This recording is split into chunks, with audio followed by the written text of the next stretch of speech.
Hey everybody, what's happening? Brent Axe here from syracuse.com, and we are live here on the Syracuse Orange Football Facebook page, and we're coming off the heels of a Syracuse football loss, pretty bad loss at Yankee Stadium, and a weekend in New York City for Syracuse athletics that turned out to be a big clunker. If you can make it there, you can make it anywhere, right? Well, Syracuse didn't make much of anything other than the women's basketball team that got a win Wednesday night, but two bad losses for the Syracuse men's basketball team. Thursday to its old rival UConn, Friday to Oregon, in two games where the Syracuse offense just could not hit a bucket if they couldn't throw a ball in the ocean in that case. Offense, a big problem at Yankee Stadium in the football game as well. Clark Lee's Notre Dame defense shuts down both Eric Dungy, who got knocked out of the game, Tommy Devito, and everything that Syracuse threw at Notre Dame, they had an answer for. So let's talk about it here. You guys hop in those comments, and I know you're a little fired up right now, but make sure you're respectful in there, okay? Everybody's a little edgy after three losses. So please leave your comments and your questions in there. I will get to them shortly. It's all presented by our friends at Krause Health, who are with us here presenting all of our post-game Facebook Live chats here. We've been busy the past few days, unfortunately. Not a lot of good things to discuss here. And I guess I'll start with that. There's a lot to dig into. There's a lot of things that went wrong in this game. But, I'll say this. I think we should start with maybe a little perspective on one thing. Okay, was it a bad weekend? No question about it. Was it a failed opportunity for both basketball and football to really, seize, the big stages they were on at Madison Square Garden and Yankee Stadium? No doubt about it. Here's the thing, though. The Syracuse football team will, at the very least, no matter what happens at Boston College next week, double its win total and go to a pretty good bowl game. They're probably going to end up back at Yankee Stadium for the Pinstripe Bowl if they lose to Boston College next week. So there's a little on the line there. And I think there's plenty of time for the basketball team to cure what ails it. I don't think Frank Howard's just going to come in and fix everything, but that's a talented team. Jim Boeheim teams seem to always find their way. I know last year they got in by the hair on their chinny chin into the tournament, but they made a Sweet 16 run. This is a team that's deeper and more talented than that. So I think big picture-wise, there's still a lot to have perspective on. But in the short term, Syracuse had an opportunity. They were only a 9.5-point underdog in this game. And there were some plays that just got away from Syracuse in this football game. I don't know how much difference it would have made in terms of Syracuse winning or having a shot, considering how good Notre Dame played today, but it would have made the score a lot tighter, that's for sure. And one of those plays was Tommy DeVito comes in, first play in for an injured Eric Dungy, and he slings a deep throw to Taj Harris in the end, or pardon me, this was Nykeem Johnson in the end zone, and he dropped it. And it was look, you got to make tough catches in college football. That's a touchdown there. Maybe that helps Syracuse gain a little momentum. There was an interception that DeVito threw. It was an on-the-money throw, just a perfect throw, frankly, to Taj Harris. He kind of bobbles it. Notre Dame defender pops it up. Boom. Another interception there. All three interceptions that Syracuse quarterbacks threw in this game were all intended for Taj Harris, who actually ended up with pretty decent stats in this game. He had some big catches in the fourth quarter. So whether it was Dungy or DeVito, the Syracuse offense as a whole just could not get going in this game. Syracuse did manage to run the ball a little bit. Mo Neal with 74 yards, Dante Strickland at 50 yards on the day. But Tommy DeVito comes in for Dungy and finishes 14 of 31, just 105 yards on the day and two interceptions. Notre Dame outgained Syracuse 463 to 234, thoroughly dominated this game. On the offensive end, they had three turnovers. On the defensive end, that's something that has worked for Syracuse all season long. This is a Syracuse team that is one of the best teams in the country in turnover margin, but that was certainly not the case in this game. It went the other way for a very good Notre Dame team. And I'll tell you what, Dino Babers just said something at his press conference. I'm sure many of you watched it here on syracuse.com, on Facebook or elsewhere, that, they turned into a game that went from chess to checkers.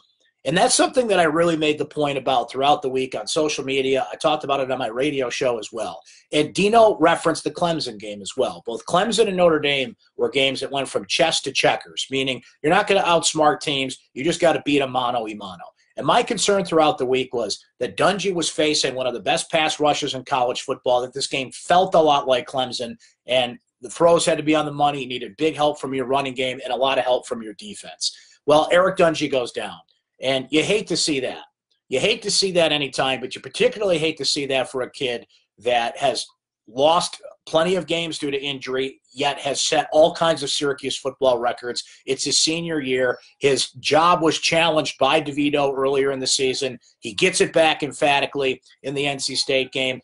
Syracuse having Eric Dungy in the month of November is not a luxury they've always had. Well, in this case, they did until this game, and it was a pretty serious injury. There were some reports coming out of the locker room right before Dino's press conference that Dungy couldn't even walk to the bus. He had to be wheeled and be carted out of the locker room to the team bus. So his status right now, I am certainly not a doctor, but one would think it's not looking good for next week against Boston College, and you really hate to see that happen to Eric Dungy. Tommy DeVito's a capable backup when he's on his game against a defense like Notre Dame's, though. You know, we gave you the numbers. DeVito, he showed his arm strength. He made a couple of big throws that were either dropped by receivers or intercepted or just fluke plays. But the first interception that Tommy DeVito threw as well, he kind of airmailed a throw. And it's a lesson that a freshman has to learn in that, you know, you got to look off the safety. That first interception he threw, he didn't look off the safety, and the safety for Notre Dame, his name escapes me at the moment, he had 2 picks on the day, caught up to what was kind of a lofted pass. So we all see the talent in Tommy DeVito, but he's got a lot to learn, and that just comes with reps. That just comes with time, and that could be next week against Boston College. And whatever Syracuse's bowl game will be, they still got a shot at the Orlando spot, which is the Camping World Bowl. If they go 9-3, you know, bowls like to take teams that travel, fans that come down. Orlando sounds nice around Christmas time in December, right? So we'll see if Syracuse can still get that 9th win, which would be 5 more wins than a year ago. But to go on NBC, this was the biggest game of the college football weekend. A lot of people were upset that this was not the college game day game, right? Well, maybe they made the right choice not to go to this game because Notre Dame just outmatched, outwitted, out-physicaled, out-everythinged Syracuse in this football game. I brought up Clark Lee's name a moment ago. Many of you, of course, remember that Clark Lee was a defensive coach here at Syracuse under Scott Schaefer, and now he's got that Notre Dame defense really clicking. And no doubt that Notre Dame deserves to be in that college football playoff scenario now. They take care of business next week at USC. They'll be a lock for the college football playoff. So it looks like Bama, Clemson, Notre Dame are locked in. That 4th spot, you know, could be up for grabs here in the next couple of weeks. We'll see who gets it. So Syracuse will fall to 8-3 on the season. I think they'll hold in the top 25. I have an AP vote in the top 25. I probably won't slide them entirely out of the poll, given who they lost to, but they will slide down in that poll from the 12th spot that they are in right now. Okay, let's see what you guys are saying here in the comments.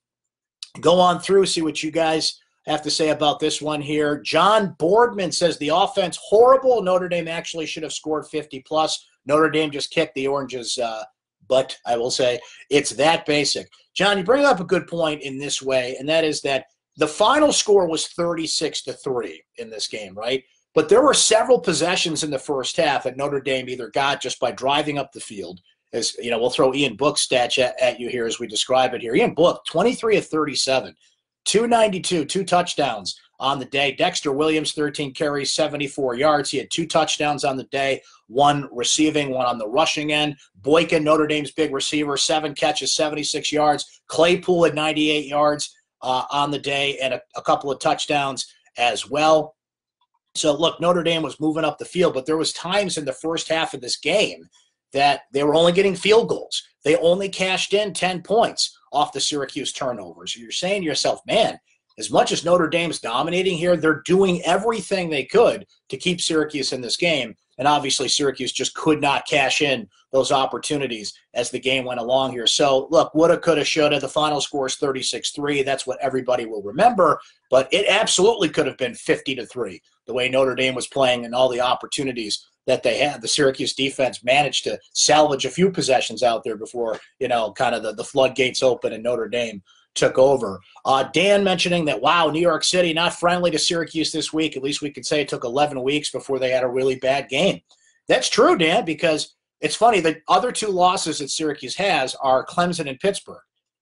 Guess what the ACC championship game is going to be in Charlotte coming up in a couple of weeks? Clemson and Pittsburgh. Clemson clinches the Atlantic, and Pittsburgh. That coastal division in the ACC is wild. You might as well just throw a dart at the board And Pittsburgh came out of this season as the Coastal champs, so they'll play Clemson in the ACC championship game coming up. So if you finish out, and let's say Syracuse can beat Boston College next week, which I think they can with Devito. You got to stop A.J. Dillon, of course. We're live here. Some of you may be watching on the YouTube replay later. We put this up on YouTube, by the way, in case you missed it and want to check it out later. But as we speak here live on Facebook, Boston College is up on Florida State, 21-16. That game's in the fourth quarter, so we'll see what kind of team Syracuse plays next week, if it's a team that it has a win or if it's a team coming off a loss to a Florida State team, obviously, who has been awful this season, certainly by their standards. But A.J. Dillon, 34 carries, 109 yards, and 2 touchdowns. That's the guy you got to stop. That Syracuse defense will have to prove they can do that. But let's say, they come out of that game with the win, and it's 9-3. That's 5 wins more than last year, and that's still a pretty decent bowl game you'll be looking at here. It stinks to lose to Notre Dame on this kind of stage on NBC, top 12 game. Dino Babers said something, interesting this week, and I like when coaches are honest, so I'm not going to hold them, I'm not going to look at this as a negative. I'll put it this way, but it was interesting how he said it was kind of a freebie for Syracuse because it wasn't a conference game. And the way he phrased that, Syracuse absolutely wanted to win this game. They knew what the stage presented, what the opportunity there was. But he makes a decent point to say that, okay, you lose to Notre Dame. It's a non-conference game. It hurts your overall record. You'll slide in the rankings a little bit. But a lot of people look at it and say, it just shows how much work has to be done. And I saw Mike add this comment here saying the first time since Middle Tennessee State loss that the old coach returned, that the team did not seem mentally ready out of the gate. I'm always wondering about that. They didn't do a walkthrough at Yankee Stadium yesterday, I should say. Neither did Notre Dame, by the way. We should note that. The basketball teams didn't look ready. It's hard for me to get in somebody's head, but when your starting quarterback goes down, you've got to recover from that. The drop pass had Tommy DeVito thrown a touchdown in that case. Remember, go to the North Carolina game.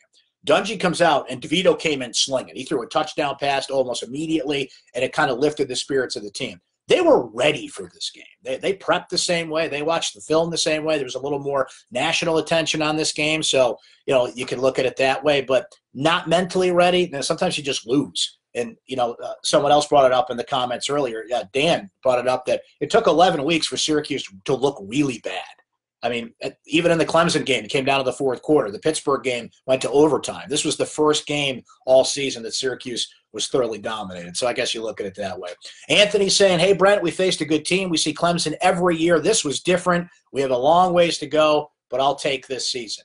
And, you see what you take from a win or a loss like this to get wins like this in the future and play teams like Notre Dame more competitively down the road. But you brought up Clemson. The last 2 years, Syracuse has beat Clemson, and Syracuse has almost beat Clemson. So that's encouraging there. This was almost the second shutout in the Dino Babers era. To use a baseball reference, they kind of bunted in the ninth inning to break up a no-hitter here.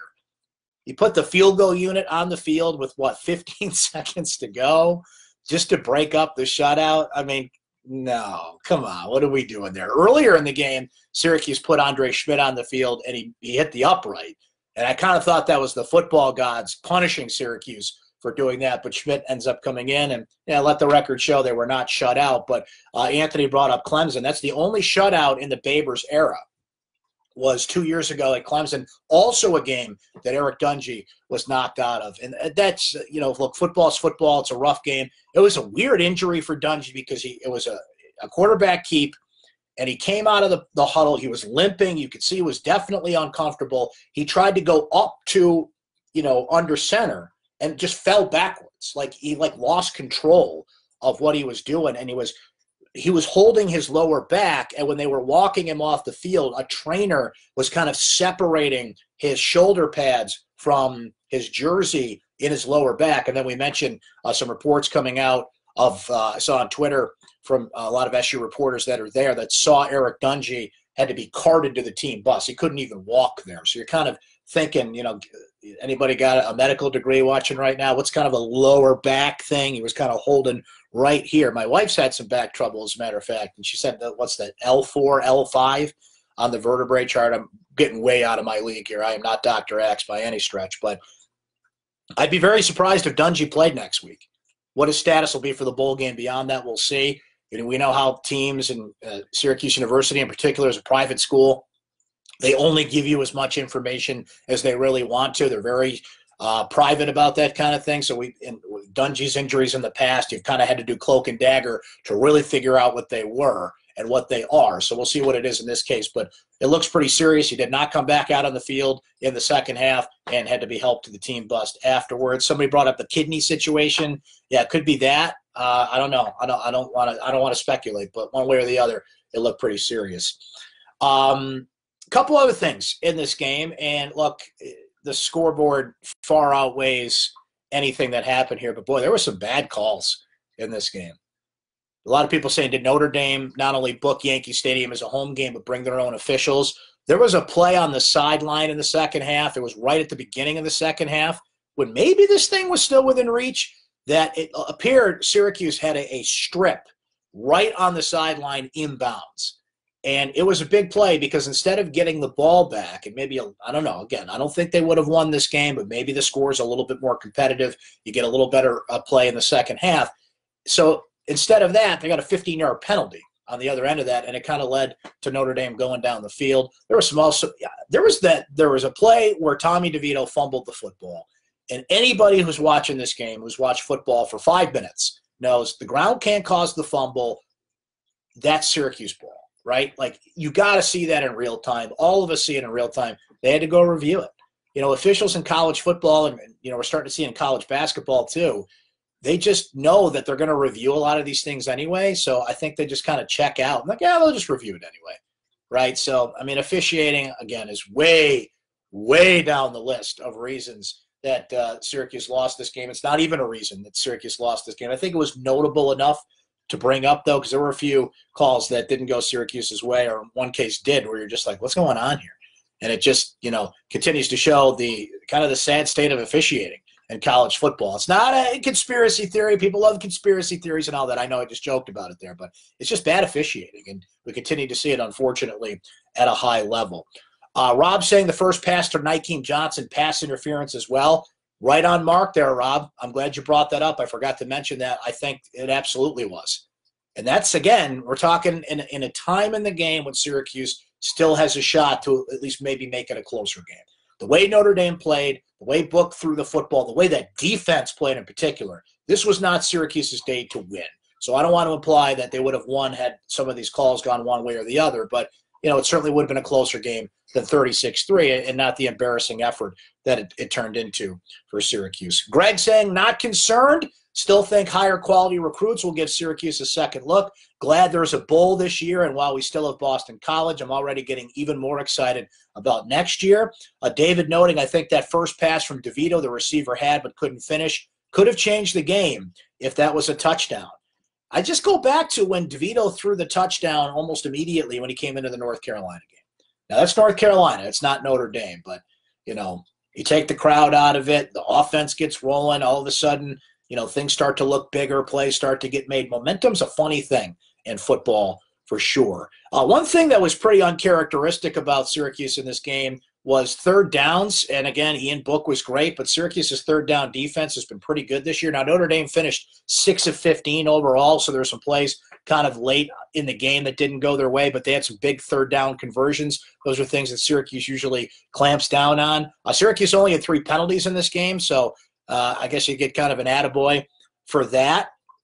In that case, the big thing we brought up, though, was turnover margin.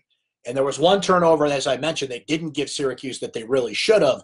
But Syracuse has leaned on, recently running the football. And today they had 119 yards on the ground, but got absolutely nothing out of their passing game. Taj Harris had 78 yards. Beyond that, Sean Riley, 15. Dante Strickland had a catch for 3 yards. Jamal Custis, where was he in this game? I was very surprised to see him have the quiet day that he did because, even when Dungy went down, Tommy DeVito's got to look for him. And, again, that's a credit to Notre Dame's defense. Their secondary is one of the most experienced in college football.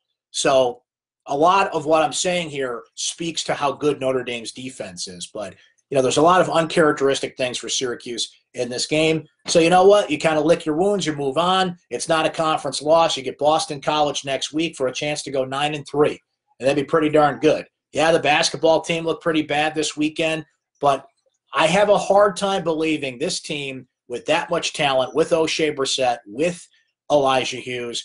I don't think Buddy Boeheim is going to play the big minutes as we go along, particularly when Frank Howard gets healthy. But he's a guy you can count on, I think, to come in and shoot the rock, shoot the three a little bit off the bench going forward. I have a hard time believing that this Syracuse offense is going to struggle this much throughout the season. We know the Syracuse football offense doesn't typically struggle like this. So 2 more to go for the football team, Boston College and whatever bowl game comes, and plenty of basketball to discuss. All told, though, a pretty bad weekend in New York City. This was a weekend a lot of people were looking forward to with, going to, not a bad way to spend a few days. Let's go to Madison Square Garden 2 days in a row, and then go over to Yankee Stadium and watch Syracuse, Notre Dame, and what is the biggest game in college football. Not to mention a cool, like I'm a Red Sox fan, but that's a cool place to watch a football game. They had one at Fenway today too. Harvard-Yale played at Fenway.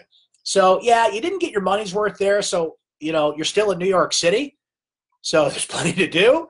I hope you went to the Today Show or did something else because, yeah, Syracuse didn't hold up their end of the bargain this weekend. But still plenty to look at and look forward to on both ends here. But ultimately, a pretty bad stay in the big city. It's like a Broadway show that only got a 3-day run, and then they kicked you off Broadway. So we'll see how things go for Syracuse next week against Boston College and against Colgate Wednesday.